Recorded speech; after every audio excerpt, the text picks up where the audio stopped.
Flight boss, bitch. For sure. You're not listening to the Mind of an Terry Smooth. I am the Royal Archangel Uriel, and I'm here to carry out God duties and motherfucking responsibilities. And I'm preparing all my Capricorns, all my Cappies, Sun, Moon, and Ascendants, possibly Saturns, and Capricorn for the retrograde in Taurus get ready to happen April 21st, going into your trine 120-degree Moses angle energy and things of that nature. So you're going to understand a lot of what's going on, but you're going to be looking back just like everybody else. And if you're a Capricorn sun sign, it's going to be filtering through the system of the lens of the energy of your actions, how you are seen, or how other people view you, and how other people see you coming across. Your moon will make you react or respond to things, or what you will attract and what will force you to decide if you feel comfortable with it or not via reaction and response, fight or flight mode. And if it's your ascendant, right, Capricorn, it's going to be through the filtering system of, right, your what you may experience in your personal life via experiences dealing with people you personally know, or a trait you may develop with your personal life once this all said and done. Once the transit is over and we're getting ready to go through the shadow period, and boom, it's going to hit right into your relative sign, Taurus, April 21st. So the main theme that you got to look back towards, as far as everybody else, this differently when it's adjusted for you, is looking back for people, places, and things that was useful to connect with, to connect your status with. So for the most part, you're going to be looking at people, places, and things, even if it led into a negative end at the moment, and you're not even in them same people, places, and things presence, or that business presence. You're going to be adjusting and separating and comparing and contrasting what was actually useful as far as these connections. What people, places, and things was useful for your status, and what people, places, and things wasn't, and what was putting blemishes on your status and creating blockages from you and blocking opportunities and actually putting you in situations to have you guilty by association also, to allow you to experience blockages. So right now, don't be no fool. Just learn and then go through the circumstance and the situation and know how to adjust. But you're going to be the walking energy of slightly the example due to the fact of your cardinal energy. You just, anytime that you do it in a more fixed way when it comes to your way of thinking, you're going to be the example for us on how to stabilize our mind and put it in the right area when it comes to looking back towards things that Mercury retrograde is creating. So for the most part, when it comes to your love language that you're trying to go for, is in your in conjunction sign, 150 degrees in Gemini. So you may have to do some things that normally you would misunderstood. I mean, you would have misunderstood or misunderstand, and now you need to understand these things for you to know what been going wrong in your love language, as far as people, places, and things that you want to experience bliss in or reciprocation in some way, shape, or form. And it's always changing up due to the fact of Venus changing signs.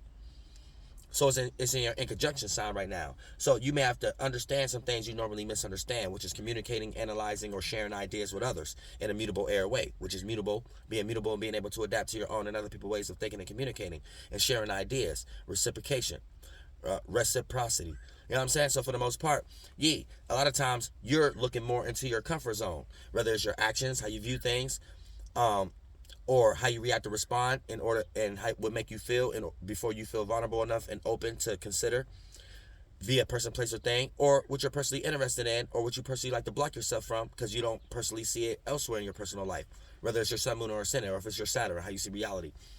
Sometimes you might look for things that deal with security, stability, or what makes sense, or what's practical, or look on your status and if it's work or not towards your status before actually obliging yourself or being docile to some energy. And when it comes to your love language right now, you got to be docile or obliged to mutable air. So don't be looking towards, don't just be looking towards things or for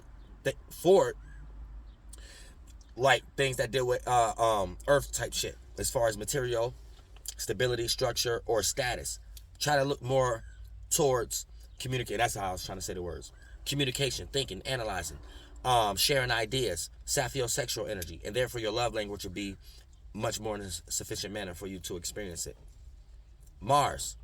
Now, Mars is in your opposite sign. So you have to do some things that you wouldn't normally do. And anytime you play out your opposite energy, it's automatically going to be Cancer. So when you're going for your passions, motivations, or just acting out your Capricorn energy itself, you're not necessarily predicated on constantly thinking about home, family, or security or domestic issues if you're not having these things on your mind because you're out and about trying to get these things taken care of. So you're not worrying about the little small issues within these things when you're out trying to get these things taken care of, when you're about your business or your status, or not wanting to be mixed amongst too much gossip, shady type business energy type things, where someone is in your business for the wrong purposes. Now, even when it ain't got nothing to do with making money type business. So, in a gossip way. So when you're going for your passions, you may have to be more private, more, vulnerable. Put yourself more into a situation where you even care about the little things you would normally care about, and therefore your motivations and your passions will play out much more sufficiently. Now, when it comes into your going for your experiences, in order to create better experiences, not negative or mundane ones where there ain't nothing going on, and it don't matter which one you do, negative or positive, anything, then boredom. Jupiter's in Aries. It's in your square sign. So, you may have to learn, and this may not be necessarily how you normally do things. You like to make sense out of things. You like to make sure that it's practical enough before it's useful, whether that's an emotion or not.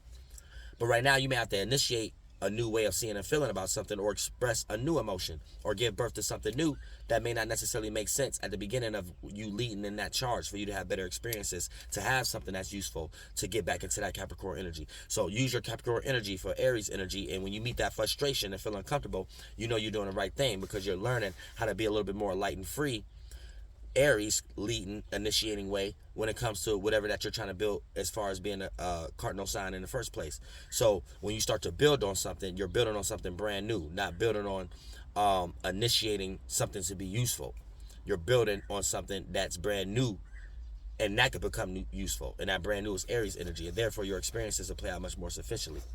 And then Saturn is in your sextile sign. So you create a lot of opportunities, negative or positive. But when you participate in how you see reality and gain structure in your life, which is your depositor, you have to do it in a more dreamy, imaginative way. That may not always necessarily deal with logic or practicality or money or something that's useful.